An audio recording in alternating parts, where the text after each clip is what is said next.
இன்னொன்னு பராசக்தி ஜனநாயகனோட போட்டி போடவே இல்லை. ஏன்னா பராசக்தி தீபாவளிக்கு ரிலீஸ் ஆகிறதா இருந்துச்சு.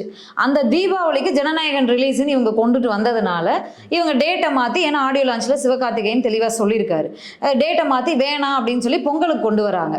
இவங்க வந்து தீபாவளிக்கு ரிலீஸ் பண்ணுறதா இருந்த ஜனநாயகனை அவனை கேன்சல் பண்ணி மறுபடியும் பொங்கலுக்கு கொண்டு வர்றாங்க. அப்பையும் ஒரு விஜய் மேனேஜர் கிட்ட எல்லாம் பேசியிருக்காரு. அப்போ யார் வாண்டடா கொண்டு வந்து அப்படி இல்லைங்க. எப்பவுமே போட்டிக்கு ஒரு படம் வர்றதுங்கிறது தீபாவளி காலகட்டங்கள்ல, பொங்கல் காலகட்டங்கள்ல எப்பவுமே ஒரே படத்தை பார்க்க முடியாது.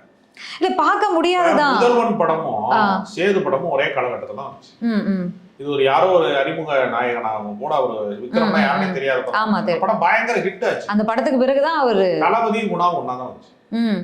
குணா ஓடல. இல்ல பிளான் பண்ணி பண்றது ஒண்ணு, பிளான் பண்ணாம எதேச்சியா நடக்கிறது. ஒவ்வொரு தீபாவளிக்கும் பொங்கலுக்கும் படங்கள் மோதுறது வழக்கமானதுதான்.